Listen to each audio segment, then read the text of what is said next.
Good evening. My name is Fernando Montero, and on behalf of the organizers of this event, I would like to welcome you all to this public forum. We would like to begin by acknowledging the invaluable support we have received from the campus publication and activist center Dollars and Sins.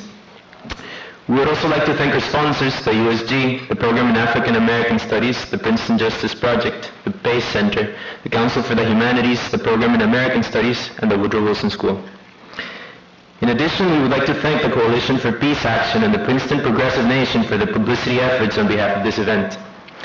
We also extend our gratitude to all those across campus who helped us in our organizational efforts, and to Andrea Sonmi Jones for designing the beautiful posters announcing this event. Tonight's forum will address the relationship between intellectuals and institutions, the academia and government, and the way in which their interactions are influenced or affected during times of war. For those of you who might not be aware of the events leading up to this occasion, I would like to provide this forum with a brief historical context. Last October, the Woodrow Wilson School of Public and International Affairs invited Secretary of State Condoleeza Rice to deliver the keynote address for its 75th anniversary celebrations. This was the latest in a series of prominent events in which high-profile members of past and present administrations have been invited to express their views and to promote their policies at Princeton University. These include Colin Powell, Anthony Zinni, Robert McNamara, Giora Island, Michael Chertoff, General David Petraeus, George Shultz, and most recently, Hillary Clinton.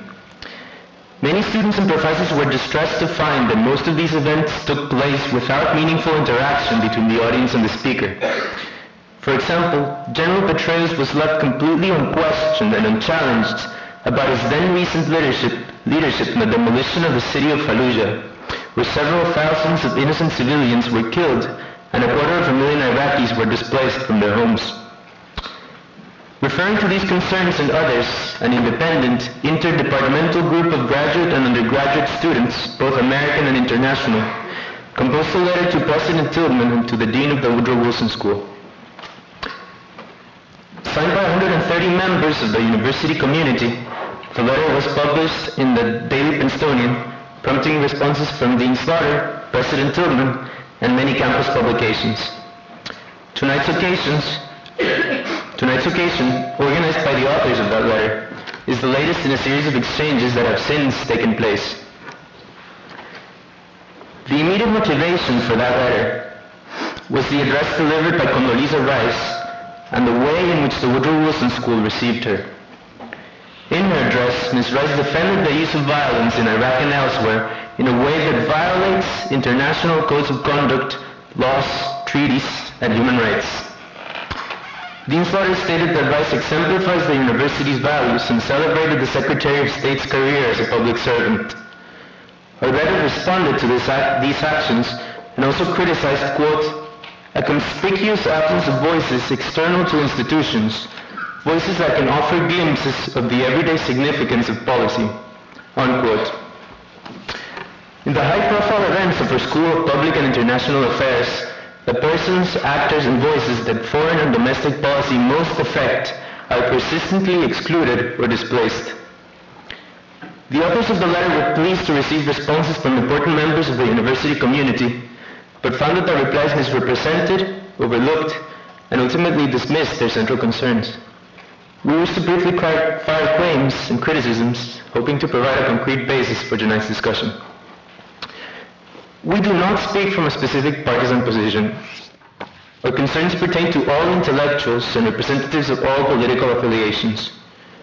Ours is not simply a question of bean counting Republicans and Democrats, or so-called liberals and conservatives in any given event. Rather, we are deeply disturbed, if not outraged, by specific policies and practices of past and present governments, and by the fact that our university's top representatives acting in their official capacities publicly endorse those who create and enforce such policies. This amounts to subservience, complicity, and a relinquishing of intellectual autonomy. Contrary to some suggestions, our aim is not to police the university's guest lists. We do not in any way deny an intellectual's right to publicly express his or her political views. Rather, we oppose the conferral of Princeton's prestige on what can only be described as uncritical, propaganda sessions, be they democratic, Republican, or otherwise. We oppose the consistent exclusion of independent and unaffiliated speakers, and we oppose the facile way this university's motto is used and abused in order to exonerate public servants from responsibility for their actions. Is it not a fundamental contradiction to serve the nation and all nations by promoting policies that destroy cities, cultural and historical legacies, the environment, and hundreds of thousands of innocent human lives? In order to open the debate, we would like to propose simple questions for discussion. What is the role of the university as mediator between intellectuals and public debate? Does the university have a responsibility before underrepresented voices? And if so, has it fulfilled that responsibility? Without further ado, it is my honor to put this forum in the hands of tonight's moderator, Professor Sean Willens, George Henry Davis, 1886 Professor of American History and Director of the Program in American Studies. A scholar of U.S. social and political history, Professor Willens has written extensively about the emergence of the working class in New York City, as well as about the early nation and Jacksonian democracy. Professor Willens lectures frequently and has written some 200 articles, reviews, and op-ed pieces for publications such as the New York Times, the Los Angeles Times, the New York Review of Books, the London Review of Books, the American Scholar, the Nation, Le Monde, and so on. In other words, as a publicly committed and outspoken historian, he has long reflected on the issues to be discussed here tonight. In his hands, we trust that this forum will take place in a respectful and constructive manner. We have informed our panelists of the format of this event, which we specified would give them 15-20 minutes to speak, and we wish to give the greatest weight to the question and answer session so that this event can really provide a discussion for the community as a whole. Thank you, and please join me in welcoming Professor Sean Willens.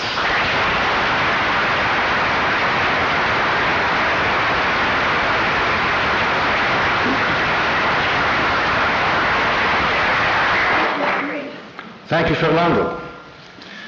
It was a very nice introduction. We're here tonight to talk about what really, for me, being somewhat older, with all my gray hair here, is a perennial. It's an issue that's come up in my life in the academy, which is pretty long, every 5 years or so. And it's a question that has to be readdressed, has to be rejoined all of the time, because it goes to the heart of the mission of any university, particularly a university that proclaims itself in the nation's service and in the service of all nations. It goes to two missions, or two submissions, if you will. One is the traditional place of the university as an independent center for free inquiry, no holds barred, everything open in the pursuit of knowledge. The other is the idea that the university, it's another traditional idea, has an important civic function as well, that it has a place in the nation in which it is located and in the world at which it lives to provide its knowledge, to provide what it finds out of that free inquiry for the betterment of all humankind. Those are two very noble missions, but sometimes, well, they're certainly in tension with each other. It's not as smooth as one might hope. Why? Because sometimes the university in its civic mission is perceived to be moving too closely to those in power.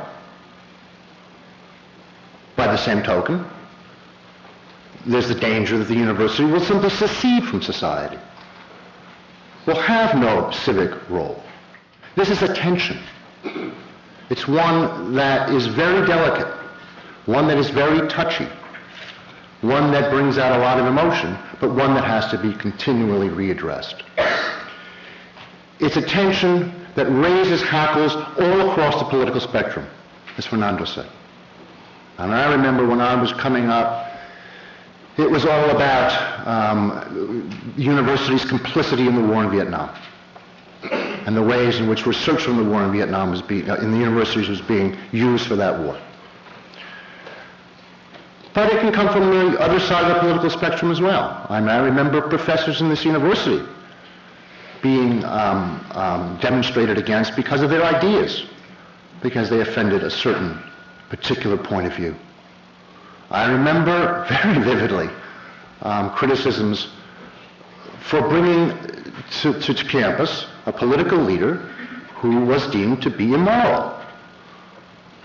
That was the President of the United States, Bill Clinton. Immoral from the left and immoral from the right. Bill Clinton could be immoral in a lot of ways in a lot of people's eyes. But it was going to that tension, that central tension. And it's with us again today. So, it is well worth readdressing. It is well worth clarifying in the spirit of shedding light instead of creating heat. And we are very fortunate to have the three speakers who will be here tonight, all members of the greater Princeton community. I'll introduce them quickly. First, Anne-Marie Slaughter, who is the Dean of the Woodrow Wilson School of Public and International Affairs. Speaking second will be the class of 1943, University Professor of Religion, Cornel West. And finally, another member of the community, Mark Brzezinski, 1973 graduate of the Woodrow Wilson School, editor and publisher of Mideast Realities, and you can find him on the web at www. Thank you. Middleeast.org. Middleeast.org. I'm not only a moderator, I'm a pretty good guy at plugs too. Now, the format is loose. What we really want to do, most of all, is to allow for questions and answers, for back and forth. So rather than prescribe to these distinguished speakers a particular set order, they may go as long or as short as they like, as pithy or as eloquent as they'd like. But then, after I may ask a question of them all for some discussion, just to get it going. See, I'm a tumbler as well. Those of you who know what a tumbler is will know what that's about. Not enough laughter.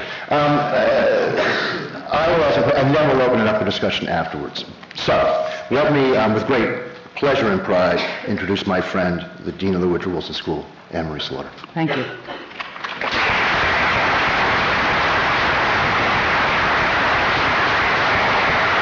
Thank you. And my particular thanks to the students who organized this and to the organizations who funded it. I'm very happy to understand that that includes the Woodrow Wilson School. I say thank you completely sincerely because I was delighted to know that this was going to be debated. My view is that anything that elevates political debate of any kind, but particularly political debate on the Princeton campus is a good thing. And I know President Tillman shares that view. When I was an undergraduate, oh so long ago, we actually had a daily demonstration in front of Nassau Hall to protest the university's investment in South Africa. So every day for a year, a group of students, rotating group of students, protested with signs marching around Nassau Hall, which was a very good thing in my view. I regret to say that recently when we tried to organize a similar protest against the U.S. practice of torture and cruel, inhuman, and degrading practices, very few people showed up, and that's a bad thing. So I'm quite sincere when I say I think that this kind of an evening is what Princeton ought to be fostering, and we need as much of it as we can.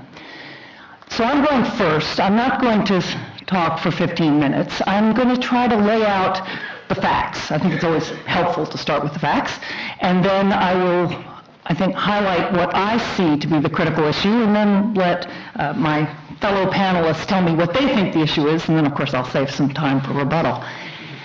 So let's start with the facts. Let's talk, first of all, about who came at the 75th anniversary kickoff and who was invited, because I think it's important.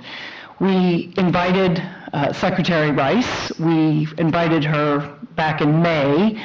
We did not find out that she had agreed to come until late in August. We also invited Senator Biden to be the keynote speaker on the second day. We did that because we like to have balance in political representation, not because of any particular partisan views, but because we think that way we will have more debate if we have, in this case, a prominent, obviously the leading foreign policy person for the government and a very prominent senator on the Democratic side. Shortly, I would say 2 weeks or a week into September, and we had about 2 weeks to go, Senator Biden said he couldn't make it, and so we invited Senator Hart, who of course is less prominent now, but nevertheless a strong critic of the administration's views, and we thought he would give a very good speech on the Saturday. He said he could come initially, and a week in, for personal reasons, he had to cancel. We were then 10 days from the event, and we had a keynote speaker on Friday and no keynote speaker on Saturday. I wish I could say this is a rare situation for the Woodrow Wilson School, but when you're dealing with prominent personalities, this often happens. At that point, I wrote David Petraeus, who is one of our alumni, and essentially said, it is time to do your duty for the school. We need a keynote speaker on Saturday, and I don't order generals around, but I indicated I thought it was a command performance, and that if he didn't come, Ann Corwin, our beloved director of admissions and of career services, he would hear from her. He said he would come and he would give a lecture on 10 lessons he learned from his experience in Iraq, which I thought sounded like something we would very much want to hear. He, at that point, of course, was just back, and that he initially said, in addition, this would be an off-the-record speech, which I also thought would be very good in terms of hearing from him, I hoped, about some of the realities on the ground in Iraq. We then come up to the opening week. Secretary Rice is coming. I might add that there was a major flap at the beginning of that week because of a speech I had given at the New America Foundation 2 weeks earlier that was a very strong attack on the administration's policies in Abu Ghraib and also in Guantanamo.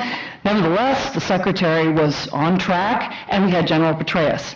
Monday of the week that we were good to go, Secretary Chertoff, whom we had invited some point back in June, at that point thinking we needed somebody on the domestic side as well as the international side, we were going to have three, announced to us that he would be delighted to come. Now, I think you can understand why he announced to us he'd be delighted to come. This was now after Katrina, and there was an outstanding invitation to the Woodrow Wilson School at Princeton, and he decided this would just be a fine invitation to accept.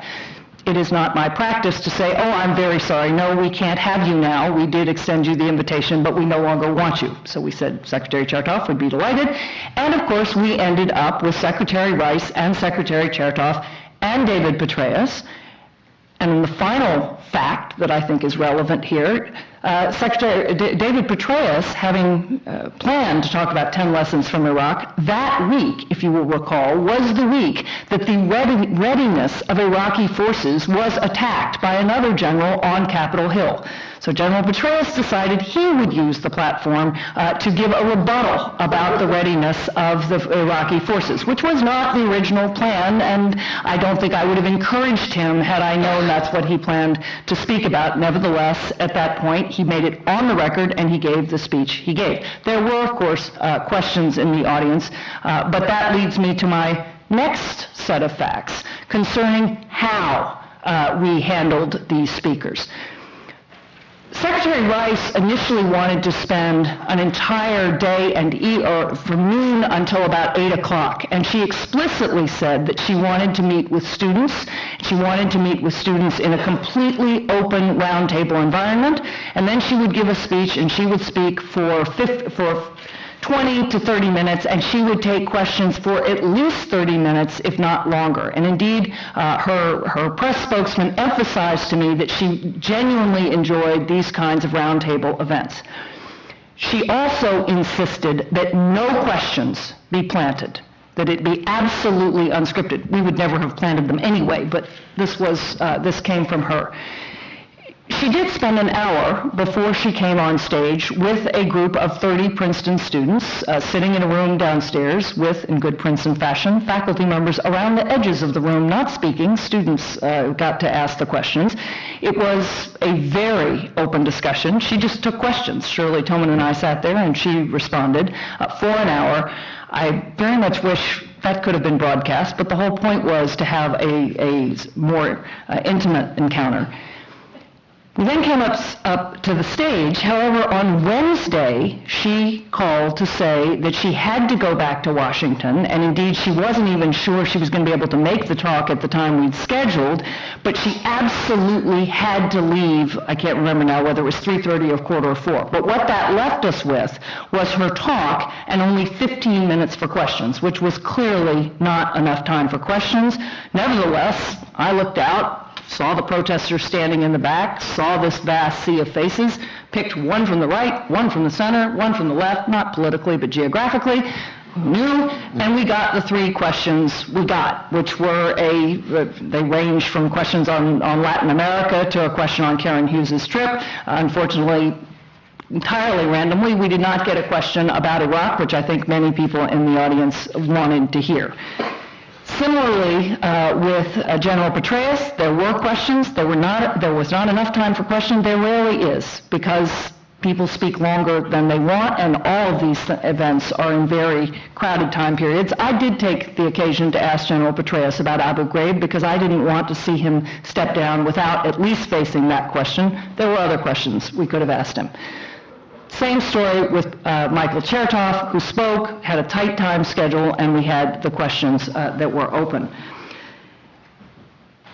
I think I want then to turn to, so those are the facts of the kickoff weekend, and I quite understand why people looked at this and saw very little political balance from their point of view, not only in those who were appeared to have been invited, given where we ended up, they were invited, but other people were invited as well, and also given the topics of the conversations and the curtailing of the time for questions.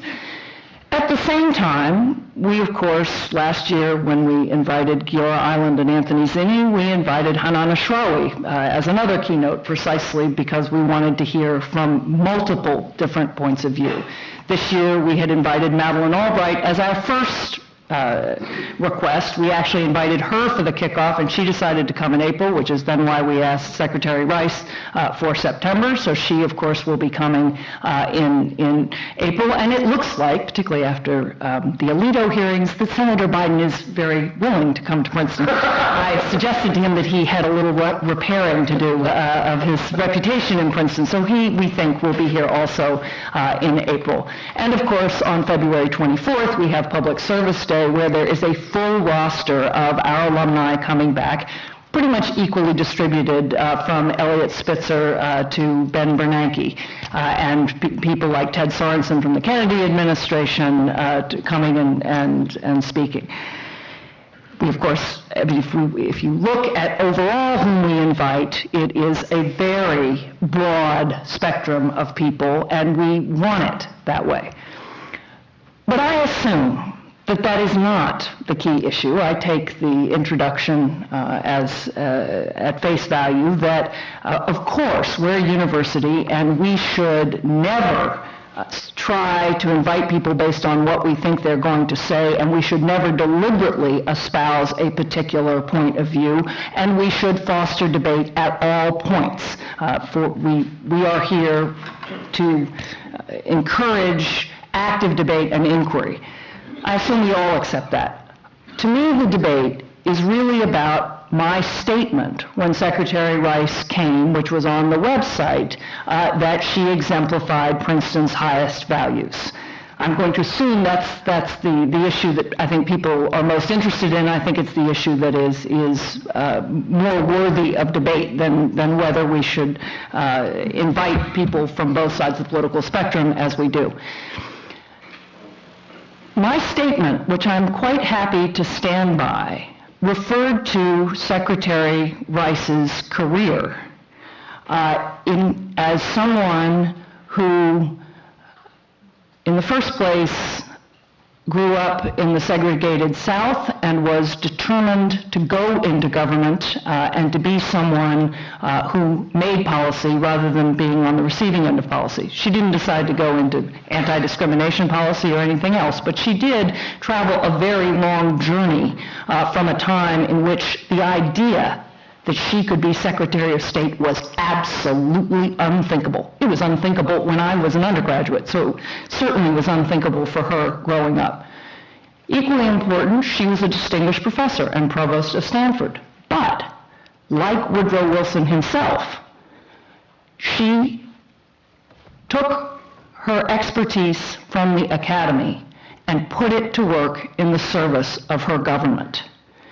And that, to me, is exactly what Princeton in the nation's service means. It means that we take our privilege and our knowledge and our energy and we put it to work in the service of the nation and of all nations. And she absolutely exemplifies that. Indeed, I would like to see many, many more Princeton students following in her footsteps of every conceivable political stripe. When she was asked why she went into public service, she said, well, if you want to have influence on what your government does, you need to be a part of that government. Now, many people in this audience disagree strenuously with what she has done in office or what her government has done. On my blog, in my individual capacity, I've been known to disagree fairly strenuously with things the government does. But that does not mean that as a public servant, as the highest public servant in foreign policy for a school in public and international affairs, her career does not exemplify the values across the political spectrum that we seek to inculcate when we say Princeton in the nation's service and in the service of all nations.